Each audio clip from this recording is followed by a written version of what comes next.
우리 오늘 장로님 기도대로 지난 주간에는 우리 성찬주일로 지켰습니다. 성찬주일의 주된 메시지는 마귀는 인간을 찾아와서 먹으라고 이야기를 해요.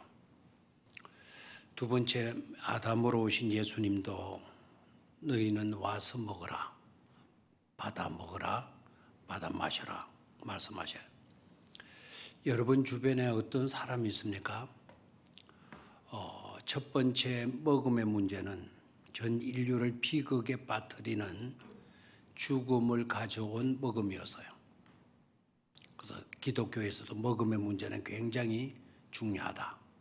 먹는 문제로 타락했고 먹는 문제로 비극의 존재가 되어져 버렸고 먹는 문제로 하나님과 분리되는 그런 안타까운 일들을 맡게 되어졌죠. 사탄이 와서 먹어라 그랬어요. 먹어라. 계속해서 끈질기게 먹으라. 그러니까 아담도 그랬고 하와도 그랬고 계속 그 나무를 주시하지 않을 수가 없었던 거죠. 결국 그 나무의 열매를 다 먹고 자신들도 비극에 빠졌을 뿐만 아니라 전 인류를 비극에 빠뜨리고 말았죠. 자, 예수님께서 마지막 날 최후의 만찬을 제자들과 함께 가지셔요. 그 자리에서 예수님이 제자들에게 뭐라고 말씀하시죠? 받아라, 먹어라, 받아라, 마셔라. 역시 예수님도 먹으라고 말씀을 하셔요. 그리고 마셔라고 말씀을 하십니다. 그런데 예수님의 말씀을 계속 들어보게 되면 이것을 먹는 자는 영생을 가졌고라고 이야기되어 있어요. 우리에게 뭐를 안겨주는 먹음입니까? 영생을 안겨주는 먹음이다 이 말입니다. 영생이 뭡니까? 영생이 죽음과 상관없는 거예요. 죽음과 상관없는 생명. 그리고 영생 속에는 죽음이 있을 수가 있다 없다? 없다. 살다가 죽고 마는 것은 영생이 될 수가 없어요. 죽음과 상관없는 것이 영생입니다. 그래서 영생을 얻었고 영원히 죽음과 상관없는 그런 생명을 너희들이 얻게 되어진 것이다. 그래서요. 여러분들이 살아가면서 누구와 함께 있느냐, 누구와 함께 있느냐, 누구께 속하여 있느냐, 굉장히 중요한 문제가 아닐 수가 없습니다. 아무리 에덴과 같은 나군의 동산이라 하더라도 마귀가 뱀이 들어와서 뱀과 함께 알게 될 때는 결국 죽는 먹음의 문제를 당하게 돼요. 죽게 되는 먹음을 가지게 되죠. 먹어서 죽게 되는 그런 유혹에 빠지게 되는 거죠. 뱀과 함께 했기 때문에. 지금 우리들의 삶 가운데 여러분 곁에 누가 있겠냐? 누가 있냐? 나를 살리는 사람이 있냐? 나를 죽이는 사람이 있느냐? 나를 위할 사람이 있는가? 나를 해칠 사람이 있는가? 심각한 문제이죠. 그리고 또 한편으로 이렇게도 발전적 생각을 할 수 있어야 돼요. 누군가 우리가 함께하고 있다면 나는 그 사람에게 해칠 사람이고 있는가? 누군가를 그 사람에게 누군가에게 도움을 생명을 줄 나이고 있는가? 이걸 또 질문하지 않을 수가 없죠. 자, 예수님과 함께했던 제자들은 먹음으로 비극을 초래한 것이 아니라 주님 주시는 떡과 주님 주시는 잔을 받게 되어지면서 영생을 누리게 되는 영광된 하나님의 나라를 상속받게 되는 축복의 사람들이 되잖아요. 여러분 곁에 누가 있어요? 여러분을 죽이려고 하는 죽음으로 이끄는 미혹자가 있습니까? 아니면 여러분들을 삶으로 이끌기 위해서 자신의 모든 것을 내어주시고 계시는 예수님이 계십니까? 여러분 곁에는 여러분을 죽이려고 하는 사람이 아닌 예수 그리스도가 여러분 곁에 함께할 수 있게 되기를 축원합니다. 요한복음 8장으로 가서 봐도요, 우리는 같은 정황을 살펴볼 수가 있죠. 죄인, 나쁜 짓을 했던 죄인, 현장에서 포로가 되었죠. 이거는 변명, 핑계 있을 수가 없어요. 현장 범이니까. 현장에서 잡혔으니까. 다른 정인도 필요 없어요. 현장 범이니까. 그 여인 주변에 어떤 사람들이 모여 있었나요? 그 여인 주변에 모든 사람들이, 많은 사람들이 손에 뭐를 쥐고 있죠? 돌을 쥐고 있는 거예요. 그 나쁜 모습이 아닙니다. 법이 그렇게 정해져 있으니까 그런 여자는, 그런 사람은 돌로 쳐 죽이라고 했으니까 돌로 쳐 죽이기 위해서, 율법을 수행하기 위해서 그네들은 법을 이행하기 위해서 손에 돌을 쥐고 있는 거예요. 모두가 법 집행자들이고 있어요. 그런데 여인의 입장에서 보게 되면 수많은 사람들이 자기 곁에 자기를 살리려고 있는 게 아니라, 자기를 위해서 있는 것이 아니라 뭐 하고 있죠? 죽이려고 하는 사람들로 에워싸 있는 거예요. 에워싸 있는 거예요. 우리가 그런 처지에 놓이게 되는 건, 이건 비극입니다. 이건 정말 안타까운 예처로운 일이 아닐 수가 없어요. 누구 하나 위해 주는 사람 아무도 없고, 전부 다 나를 죽이려고 하는 사람들만 막 에워싸고 있다. 그런 정황이 절망적 정황이라 말하지 않습니까? 사방으로 내가 우겨쌈을 당하는, 그래서 인간의 힘으로는 어떻게 할 수 없는 극한적인 상황, 내 힘으로, 자력으로 어떤 것으로도 빠져나올 수 없는, 완전히 호구에 갇혀 있는 그와 같은 신세가 되고 말지 않았습니까? 그런데 그 중에 딱 한 사람이 계셨죠. 딱 한 사람이 계셨죠. 그분이 누구였어요? 예수님. 여러분 곁에 여러분들을 위해 줄 수 있는 사람이 수만 명, 수십만 명, 수천만 명 있으면 얼마나 좋겠어요? 아니면 10명이라도 있으면 얼마나 좋겠어요? 그래, 여러분 실망하지 마세요. 우리 곁에 나를 위해 줄 수 있는 사람이 단 10명도 없는 상황이라 하더라도, 2사람도 없고 5사람도 없는 상황이라 하더라도 절대로 절망할 필요는 없다, 이 말입니다. 수가 중요하지 않다라는 거예요. 진정으로 나를 위해 줄 수 있는 한 분, 딱 한 분만으로도 얼마든지 족할 수 있는 그런 축복된 존재가 될 수 있는 것을 잊지 마셔야 됩니다. 그 딱 한 분이 누구이겠어요? 바로 예수 그리스도. 예수 그리스도가 내 곁에 있는 한, 우리 주님만큼은 이렇게 말씀하시죠. 나도 너를 마지 않는다.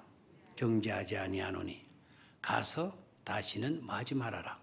죄짓지 말아라. 말씀을 하셔요. 이 말씀을 여러분 좀 더 깊이 생각해 보셨나요? 이제부터는 네가 다시는 마지 말아라. 죄짓지 말아라. 그 말 속에 들어있는 중요한 2가지 단어를 놓치지 말아야 돼요. 지금까지라고 하는 단어가 그 속에 들어있어요. 그리고 또 한 가지 단어는 그 말씀 속에 이제부터는, 지금부터는 이라는 단어가 그 속에 들어가 있어요. 지금까지 너는 죄 짓는 인생 살아서, 지금까지는 네가 이렇게 처량한 꼴이 되고 불쌍한 꼴이 되고 절망적 그와 같은 존재가 될 수밖에 없었지만, 지금부터는, 이제부터는 네가 새로운 인간으로, 새 사람으로서 네가 얼마든지 뭐 할 수 있다? 살아갈 수가 있다라는 거예요. 그래서 지금부터는 네가 새로운 삶으로 살아가도록 해야 된다. 우리 주님께서 말씀하시잖아요. 저와 여러분들이요, 그 2 단어를 좀 더 깊이 묵상했으면 좋겠어요. 우리 주님이 오셔가지고 이제까지 내가 너를 지켜봤는데, 지금까지 내가 너를 지켜보고 있었다. 지금까지 네가 행한 일들이 어떠하냐? 지금까지라고 하는 이 단어를 가지고 우리에게 다가오신다고 한다면 우리 모두는 다 절망적이에요. 절망적. 누구 하나 당당하게 다가오시는 주님 앞에 설 수 있는 사람 아무도 없어요. 이래서 죄지었고 저래서 죄지었고 좋아서 죄지었고 힘들어서 죄지었고 기뻐서 교만했고 또 힘들어서 절망했고 원망했고 불평했고 온갖 죄투성이에요. 그런데 놀랍게도 다가오시는 우리 주님은 이제까지 지금까지를 보시는 것이 아니고 앞으로 살아갈 우리를 바라보시고 기대하시고 계신다 이 말입니다. 이제부터는 가서 지금부터는 가서 다시는 마지 말도록 해라. 죄짓지 않고 살도록 해라. 말씀을 하셔요. 희망을 끊지 않도록 희망을 계속 품을 수 있도록 새로운 기회로 우리에게 안겨주시고 또 새로운 희망으로 첫걸음을 내디딜 수 있도록 해주시는 분이 누구이시다? 예수 그리스도이시다라는 겁니다. 그래서 저와 여러분들은 살아가면서 좀 더 지혜로울 수 있게 되기를 축원합니다. 좀 더 지혜로워야 되는 것은 여러분 잘 살려고 노력하잖아요. 잘 살려고. 정말 오늘 하루도 죄짓지 않고 정말 완벽한 온전한 삶을 살고 싶었잖아요. 새벽에 일어나서 성경 읽고 묵상하면서도 그런 생각, 그런 다짐, 그런 결단들을 했었잖아요. 그런데 살다 보니 그랬나요? 못 그랬나요? 그렇게 살았나요? 못 살았나요? 못 살았죠. 별것 아닌 것 때문에 화냈고 감사해야 될 시간에 오히려 불만했고 불평했잖아요. 먹는 것 가지고도 저도 순식간에 오늘 그런 말이 나오더라고요. 그 집에 가서 밥을 먹자. 그 집에 우리가 몇 번 갔거든요. 몇 번 가서 먹으니까 정말 바깥 밥은 처음에는 맛있는데 야, 이 집은 기차이 맛있다. 다음에 이제 우리 이 집에 단골로 정해 이 집에 먹자. 그렇게 결단을 하고 한 일주일 정도 갔더니 그 다음 주간에 화요일에 밥 먹으러 가자 해가지고 그 집으로 또 가는데 딱 싫어지는 거예요. 더 이상 그 음식을 대하기가 싫어요. 이게 바깥 음식인 것 같아요. 그죠? 우리 옛날에 어머니가 해주던 거는 막 30년을 먹어도 그 된장찌개가 맛있고 주물러 주시는 그 뭡니까 시래기 무침이 맛있고 그런데 바깥 음식은 그 먹는 순간에는 괜찮은데 지겨워져요. 그래서 순간적으로 불만이 나오더라고요. 한 끼 전심을 먹을 수 있다라는 거 감사한 일입니까? 이거 불만거리입니까? 감사거리죠. 어떤 것이 나와도 이게 뭐라고요? 감사거리잖아요. 병원에서 한번 밥 먹어봐요. 병원에 밥 먹으면 병원에 밥 먹을 때마다 병원에서 밥이 아무리 잘 나와도 숟가락을 떡 들고 먹으려는 순간 눈물이 핑핑 맴돌 때가 솟구칠 때가 있죠. 바깥에서 교인들끼리 바깥에서 가족들끼리 밥 먹을 때 그때가 얼마나 좋으나. 퇴원하고 나면 꼭 나가서 아무개와 가서 식사를 같이 해야지. 병원에 가 있으면 오늘 이 시간이 굉장히 부러운 시간인데 감사거리의 시간이 될 수밖에 없는데 그런데 오늘 정작 바깥에 있는 우리들의 입장에서 불만거리가 되고 불평거리가 돼요. 오늘 하루 제대로 살려고 다짐까지 했는데 여지없이 무너지고 있고 여지없이 부족하고 있고 여지없이 우리 주님 보시면 정말 고개를 돌릴 수밖에 없는 그런 우리 자신이고 있지 않습니까? 그래서 이걸 생각하셔야 돼요. 우리 주님은 우리에게 완벽한 나를 기대하지 않아요. 다만 우리 주님이 기대하시는 것은 누구보다도 네가 더 잘, 이것도 우리 주님이 기대하시는 것이 아니에요. 우리는 자꾸 너보다는 내가 이것 때문에 시기하고 이것 때문에 질투하고 이것 때문에 상대방을 비방하고 끌어내리잖아요. 남을 높여주지를 못해요. 특히 우리 목사님들이 제일 못하는 것도 있어요. 남 설교에 대해 절대로 은혜 받아도 소리 안 하고요. 남 설교 잘한다고 이렇게 높여주는 분들을 별로 아직 못 만났어. 자기 설교가 언제나 최고로 생각하고. 이 병이거든요. 이 교만이거든요. 근데 남들보다 내가 더 나아야지.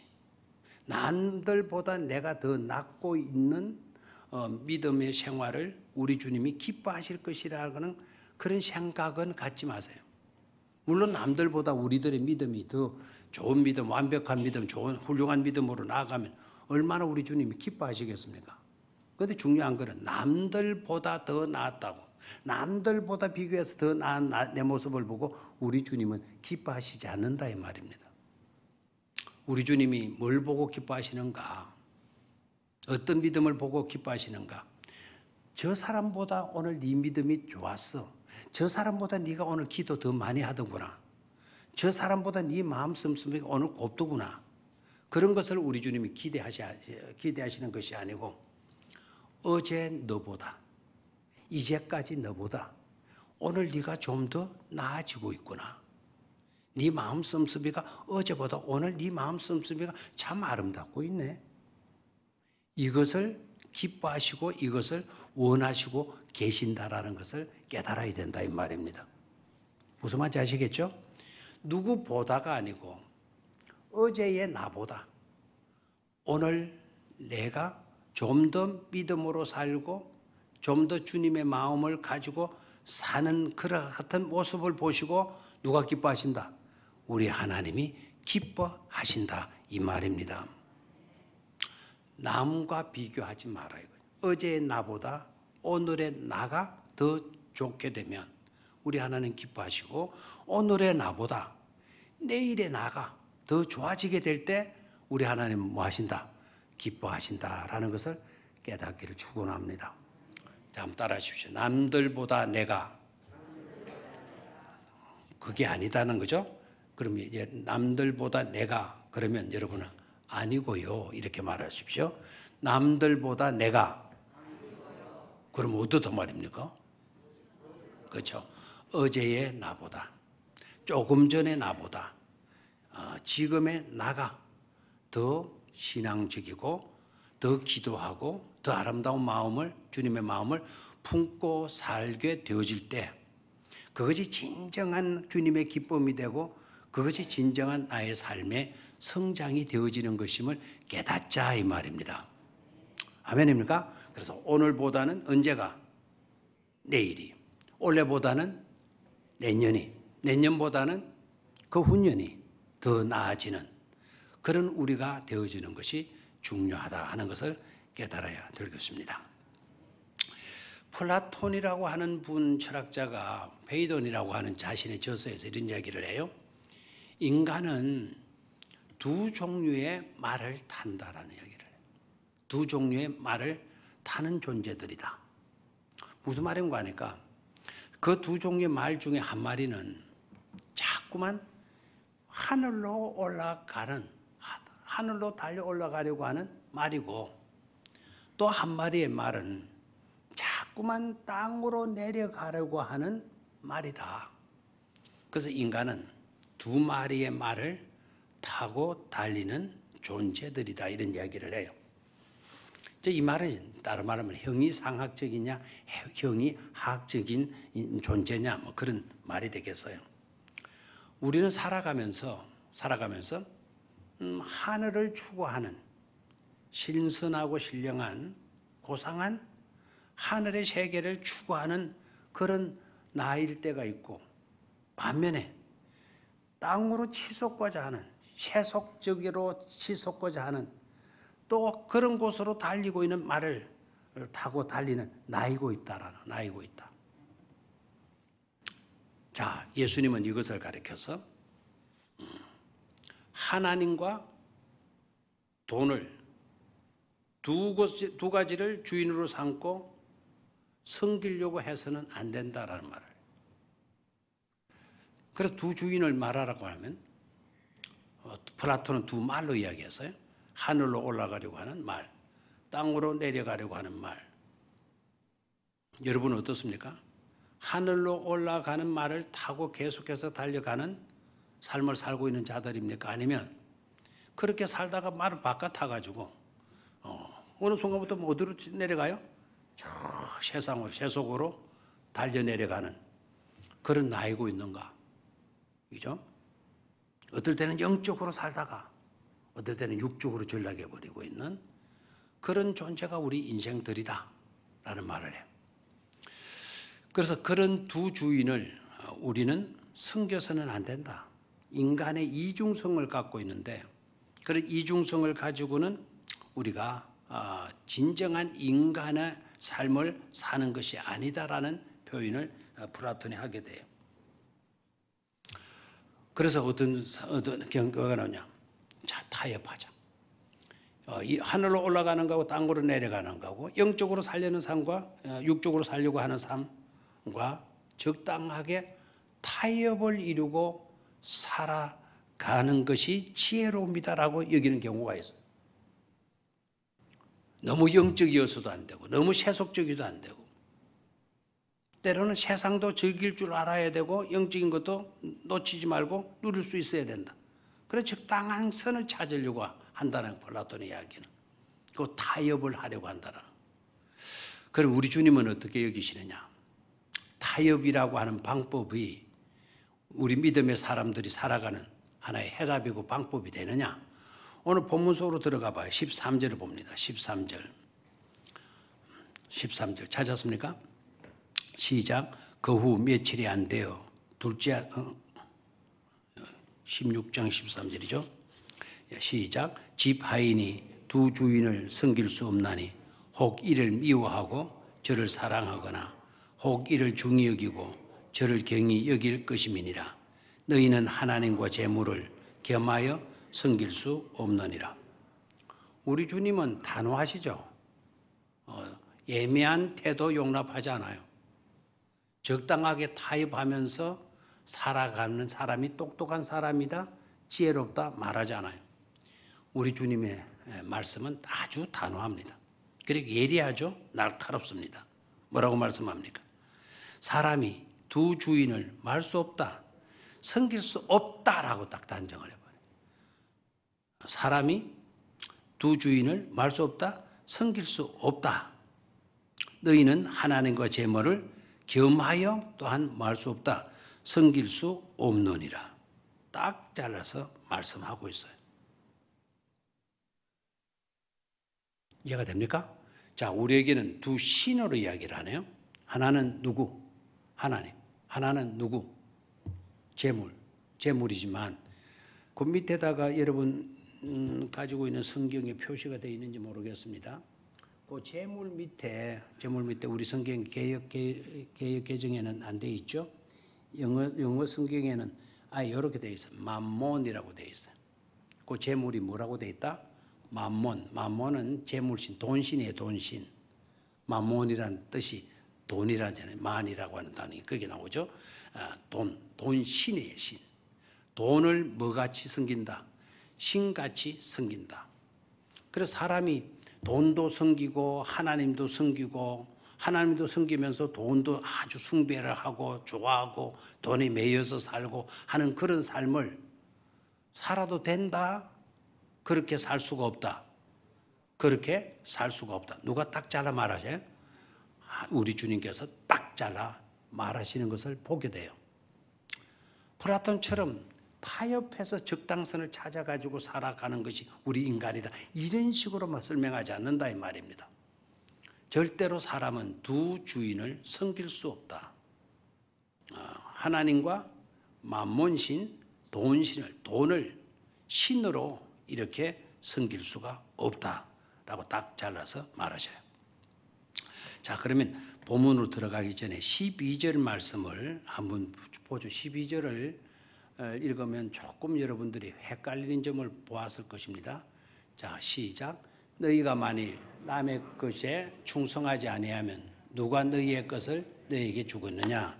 무슨 말같이 들립니까? 너희가 만일 남의 것에 충성하지 아니하면 누가 너희의 것을 너희에게 주겠느냐? 남의 것에 충성하지 아니하면 누가 너희의 것을 너희에게 주겠느냐? 조금 애매하죠. 자, 표준 세번역으로 이 본문을 한번 읽어 보도록 하죠. 표준 세번역. 아까 좀 찾아놓으라고 부탁을 했는데 없나요? 예. 표준 세 번이요. 찾았어? 지금 띄었어? 띄었네요. 지금 언제 바뀌었지? 예.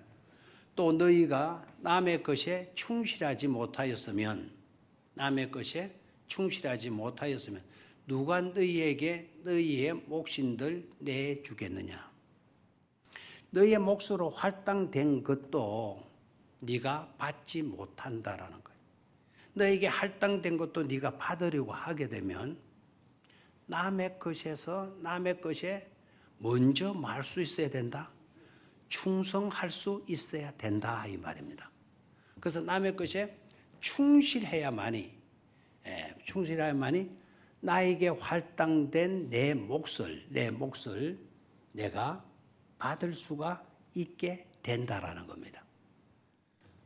그러면 여기서 강조점이 바로 뭔고 하니까 우리는 내 것에만 충성할 것이 아니라 우리는 남의 것에 대해서도 말 수 있어야 된다. 충성할 수 있어야 된다. 기독교 신앙생활에서 정말 중요하게 여겨야 될 요소, 믿음 중요하죠.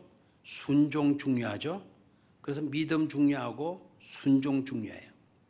믿음도 중요하고 뭐도 중요해요? 순종도 중요해요. 근데 거기에 또 하나 더 첨가해서 중요한 것을 놓치지 말아야 되는데 그것이 바로 신실함이에요. 뭐라고요? 신실함. 그 신실함이라고 하는 이 말이 faithfulness예요. 믿음으로 가득 찬 것, 믿음으로 가득 차서 행동으로 나타나게 되어지는 것이 바로 뭐다? 신실함이다.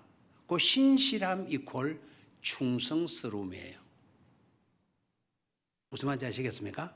그래서 누구의 일이든지 우리에게 주어진 일을 믿음으로 가득 채워놓게 되게 되면 그것이 신실함으로 나타나게 된다. 충성으로 나타나게 된다. 충성으로 나타나게 될 때 나에게 할당된 것도 비로소 내가 받아 누릴 수 있게 된다라는 겁니다. 그래서 우리의 주권을 우리에게 주어진 권리를 행시하려고 하면 기본적으로 우리들의 삶에 뭐가 깔려 있어야 돼요? 신실함, 충성이 깔려 있어야 되는 것이죠. 그래서 사도 바울도 굉장히 강조합니다. 이 부분을. 그리고 고린도전서에 보게 되면은 그런즉 맡은 자에게 구할 것은 뭐라 그래요? 충성이니라 그래요. 맡은 자에게 구할 것은 뭐라고요? 충성이다. 우리가 충성스럽게 일하게 될 때 맡은 자로서 나에게 주어지는 그 몫을 내가 받아서 누릴 수가 있다라는 거죠. 그래서 믿음으로 살아가는 저와 여러분들에게 있어서는 반드시 여러분 육신을 즐겁게 하기 위해서, 육신을 편하게 하기 위해서 자꾸 이 소중한 것들을 놓치려고 하지 마시기를 바라요. 여러분 육체는 아무리 여러분들이 아름답게 관리하고 신실하게 관리하고 온갖 좋은 것들로 관리하고 한다 하더라도 늙어짐을 막을 수 있습니까? 늙어짐을 막을 수 있습니까? 죽음을 막을 수 있습니까? 죽고 나면 우리의 육은 뭐가 되죠? 죽고 나면 뭐가 돼요? 흙이 되죠. 흙 되기 전에 상황 아십니까? 흙이 되기 전은 흙은 나중에 돼서 정제돼서 그래도 괜찮아요. 그런데 흙이 되기 전에 과정은 어떠합니까? 썩어서 뭐합니까? 문드러져 내리잖아요. 아무도 구경도 안 해봤나요? 한번 여러분도 눈 감고 오늘 밤에 생각해봐. 내가 호흡이 딱 멈추었다. 호흡이 딱 멈추는 그 순간부터 몇 일도 아니에요. 약 10시간만 지나고 12시간, 24시간 하루만 딱 지나도 눈두부리가 제일 약한 부분부터 무너져 내려요. 무너져 내리는데 질서 정리하는 게 무너져 내릴까요? 그냥 흐트러져서 피구름이 섞여가서 문드러 내려요. 점점 문드러 내리면 뭐만 보이게 되죠? 앙상한 뭐만 나와요? 이마빼기 뼈가 나오고 고뼈가 나오고 이빨이 나오게 되고 해골 바가지만 뼈다귀만 남게 되죠. 그래 안 그래요? 그래서 예외 될 사람 있어요? 예외. 나는 절대로 죽어도 그런 꼴을 안 당해요. 있어요? 나 있을 줄 알았는데요. 목사님 나는 그런 거 안 당해요. 왜요? 나 화장할 기라서요. 화장하면 그런 안 나올 수 있을 거예요. 제가 옛날에 우리 직업 훈련은 지금 폴리텍 옛날에 직업 훈련소 있을 때 그 이창희 집사님이라고 아버지가 돌아가셨어요. 거기에서 그분도 키도 크시고 그 아들들이 얼마나 믿음이 좋은지 몰라요. 며느리도 그렇고 초상이 나서 3일장을 하고 그 다음에 운구를 해서 충청도까지 가서 충청도에 가서 시골에 산에 야산에 장지에 거기서 장례를 치르는데 지금까지도 제가 잊지 못해요. 그 장례를 잊지 못해요. 8월인가 장례가 났거든요. 직군의 사택이 굉장히 크지 않고 굉장히 좁아요. 복도도 좁고 3일 동안에 계시는 동안 이런 뭐 지금 요새는 장례식장 되어서 뭐 냉동실에 넣고 뭐 옮겨도 전혀 문제가 없잖아. 집에 3일을 모시고 나가는데 그 간을 들고 그 좁은 계단을 운구하시는 분들이 들고 내려오는데 줄줄줄줄 감이 들어 막 흐르는 거예요. 시뻘건 그냥 피도 아닌 것이 막 그냥 막 흐르는 거예요. 냄새가 얼마나 지독한지. 그래가지고 또 장지까지 갔어요. 장지 갔는데 이 기사가 참 힘든 장례도 자기도 알죠. 장난을 얼마나 치는지 몰라요. 개울 하나 그러면 차를 세우는 거예요. 상주 나오라 해가지고 새끼줄 하나 달아놓고 버스 앞에다가 새끼줄 갖다 꼽아라. 돈을 꼽아야 이 차가 그냥 움직이는 거예요. 안 꼽으니까 안 가고 있는 거예요. 근데 저는 우리 교회 차를 타고 먼저 가 있었는데 한참 있어도 안 오는 거예요. 장례차가. 그래 뭐 1시간이에요. 지나도 안 오고 무슨 사고가 났나. 나중에 상주한테 물어보니까 그런 꼴이 있었대. 다리 밑에 지나가는데도 또 차 세우고 도랑 건넌다고 차 세우고 뭐 돈을 뜯어내는 거죠.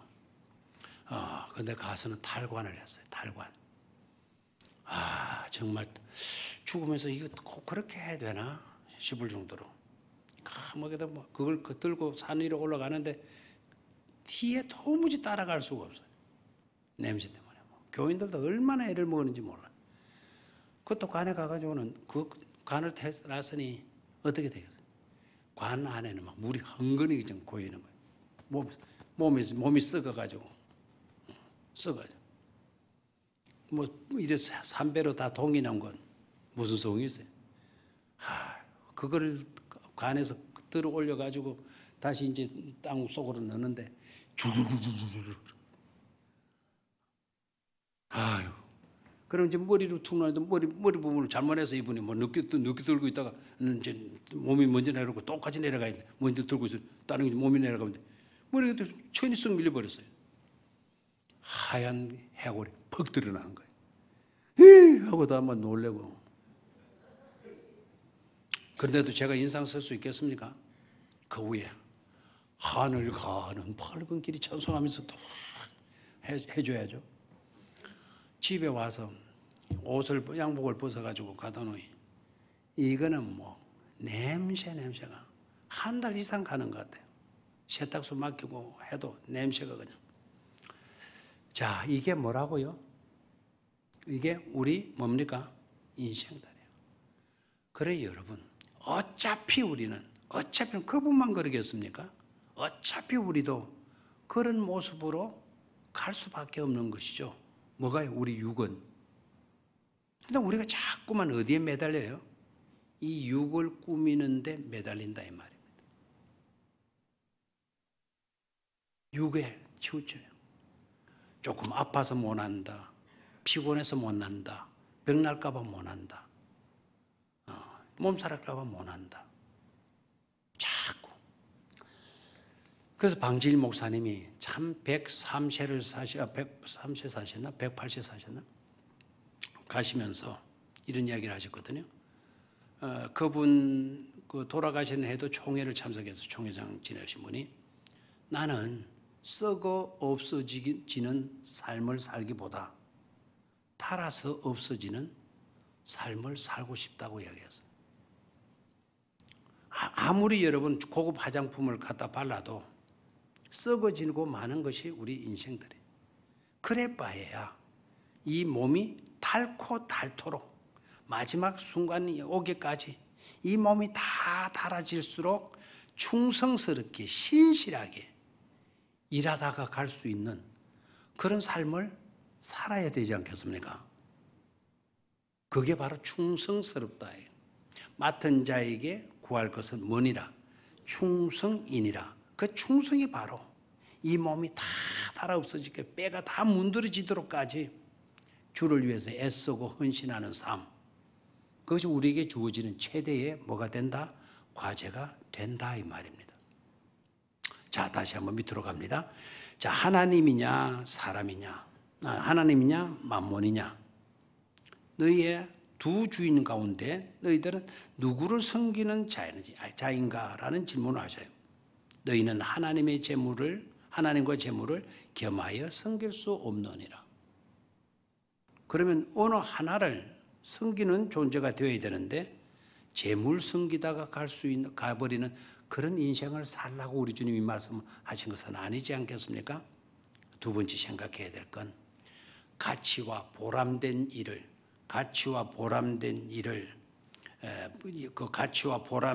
소재를 분명히 밝혀주시는 말씀이다라는 거죠. 너희가 살되 가치 있는 삶을 살고 보람 있는 삶을 살아서 진정한 삶의 소재가 어디인가, 무엇인가를 너희들은 밝히면서 살도록 하라라고 하는 그런 메시지가 이 속에 들어있는 줄로 믿습니다. 보람되게 사실 수 있게 되기를 축원합니다. 100살을 살아도 보람 없는 삶을 살았다면 그 인생은 서글픈 인생이에요. 의미 있는 삶을 사시다 가실 수 있기를 축원합니다. 가치 있는 일을 한 가지라도 하시고 가실 수 있게 되기를 축원합니다. 그냥 가버리는 삶, 그냥 썩어지고 마는 그런 삶 되지 말고 가치 있고 보람 있고 의미 있는 삶이 어떤 것인가? 보람된 것이 소재하는 곳, 존재하는 곳이 어디인가? 가치 있는 일이라는 게 뭔가? 의미 있는 일이라는 게 어떤 것인가? 그런 것을 생각하며 살 수 있어야 된다 이 말입니다. 요사이는 전부 다 돈으로 평가하죠. 돈 많이 주는데. 여러분 2차 대전 시에 아인슈타인이라고 하는 분이 우리 목사님들도 이 신학대학 나오신 분들이 있어. 프린스턴 대학이라고 미국에서 아주 좋은 대학입니다. 신학대학도 프린스턴 신학대학도 아주 좋은 그런 신학대학입니다. 프린스턴 대학교에서 아인슈타인을 교수로 청빙하는 거예요. 그 2차 세계대전 때. 교수로 초빙하면서 이름 있는 아인슈타인이다 보니까 이 제시를 이렇게 한 거예요. 우리 대학의 교수로 와주십시오. 월급은 당신이 마음대로 정해도 좋습니다. 백지를 딱 줄 거니까 당신이 받고 싶은 월급 적으시면 됩니다. 그래서 백지를 딱 주고 우리 대학에 좀 오십시오. 그때 아인슈타인이 얼마를 적었는 줄 아세요? 3,000불을 적었어요. 3,000불. 3,000불이면 360만 원이에요. 우리나라 돈 360만 원. 지금 많다 싶으죠? 그때 당시에 웬만한 그 시간 강사들도 그 정도의 월급은 받고 있는 때였어요. 그런 상황이었어요. 그런데 대학 측에서 놀랐어요. 아니 이렇게 유명하고 저명한 학자가 봉급을 360만 원이 뭐냐 이거. 그래서 그걸 무시해버리고 학교석에서는 그보다 5배를 더 학교에서 정해줬어요. 본인은 360만 원 원했는데 학교 측에서 1,600만 원을 매월 월급으로 정해드렸어요. 아인슈타인이 왜 그렇게 했을까요? 자기는 월급이 얼마짜리냐 그게 중요한 게 아니고 제자들을 키우는 보람, 자기의 학문을 후배들에게 전달해 주는 그것이 보람된 일이었기 때문에 자기는 350만 원 받아도 족하다. 뭐가 우선이었죠? 보람이 우선이었죠. 우리는 얼마 줄 거냐고. 그거 안 주면 나 안 갈 거라고. 이러잖아요. 정말 살아야 할 가치 있는 삶은 만몬에 있지 않다라는 거죠. 만몬에 있지 않다. 가치 있고 의미 있는 보람된 삶, 그걸 추구할 수 있는 우리가 되어져야 된다는 것을 교훈받을 수 있죠. 저는 미국의 어떤 회장을 지낸 분이요, 은퇴를 하셨어요. 퇴직을 뚝 하시고 그렇게 CEO로 경영주로 아주 유명한 경영주로 있던 분이 딱 퇴직을 하고 난 뒤에 어느 식당에 홀보이로 그 식당 주방에 홀에 서빙하는 사람으로 취직을 한 거예요. 월급이 얼마냐? 나 이 식당에 나를 좀 써주소. 그리고 식당에 일할 분이 아니고 이분은 호텔 전체에 레스토랑 전체를 경영하고도 남을 분 아닙니까? 근데 식당에서 막 이게 전부 다 놀랬죠. 내 월급은 이만큼만 주면 됩니다. 얼마를 드려야 됩니까? 제 월급은 $1. 얼마? $1 너무 어려운 영어입니까? $1, $1, 1200만 원 주십시오. 월급을 1200만 원. $1 받고 그 식당에서 이 CEO 되시는 사장님이 즐겁게 쟁반을 날라오도 음식을 날라주고 먹다 남은 쟁반을 옮겨주고 치워주고 설거지했던 그런 일을 했다는 거 아닙니까? 그 사람이 중요한 것은 뭐죠? 보람이었나요? 돈이었나요? 보람이었나요? 돈이었나요? 보람이죠. 우리는 진정한 가치와 삶의 의미, 보람을 추구하는 그런 우리가 되어야 될 줄로 믿습니다. 120년을 살아도 여러분 보람 없는 인생을 산다 그러면 고역에 지나지 않을 겁니다. 100세를 건강하게 산다 하더라도 빈둥빈둥 사는 100세라면 그거 부러워할 것도 없습니다. 사람들이 9988 뭐더라 99세를 팔팔하게 살다가 3일 만에 죽는 게 뭐 최고로 복이라든가 그렇게 살아도 보람 없는 삶을 산다. 가치 없는 삶을 살았다. 의미 없는 삶을 살았다. 의미가 없습니다. 그보다 짧게 살았다 하더라도 가치 있는 삶, 의미 있는 삶, 보람이 될 수 있는 그런 삶을 사셔야만이 진정한 하나님의 기쁨이 되는 사람들이 되어질 줄로 믿습니다. 만몬이냐 하나님이냐. 그럼 우리가 가치 있는 삶을 살아야 되고 누구께 헌신해야 되고 누구께 충성해야 되고 누구께 봉사해야 되느냐. 해답은 간단해요.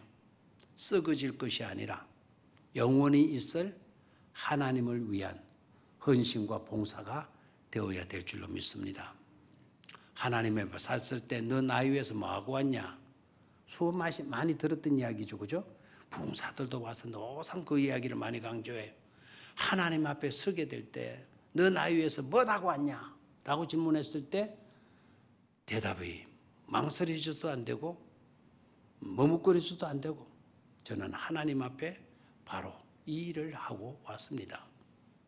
하나님을 위한 일이 뭐냐 이거예요. 교회를 위한 일이 뭐냐 이거예요.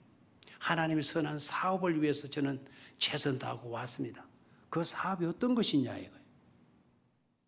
지금도 하나님의 사업의 일터는 너무나 사람이 부족하다 그래요. 보람된 삶을 살고자 하는 사람들의 헌신이 별로 그게 나타나 보이질 않는다는 겁니다. 저와 여러분들이 얼마를 살든 간에 이제는 가치 있고 보람 있고 의미 있는 그런 삶을 꼭 사실 수 있게 되기를 주의 이름으로 축원합니다. 내 죽고 난 뒤에도 그분은 정말 교회를 사랑하는 사람이었다고. 내 죽고 난 뒤에도 그분은 정말 하나님을 위해서 자신의 몸을 아끼지 아니하고 자기의 시간을 아끼지 않았던 사람이라고. 심지어 자기가 그토록 어렵게 벌었던 재물까지도 아끼지 아니하고 하나님의 선한 사업을 위해서 애쓴 분이라고.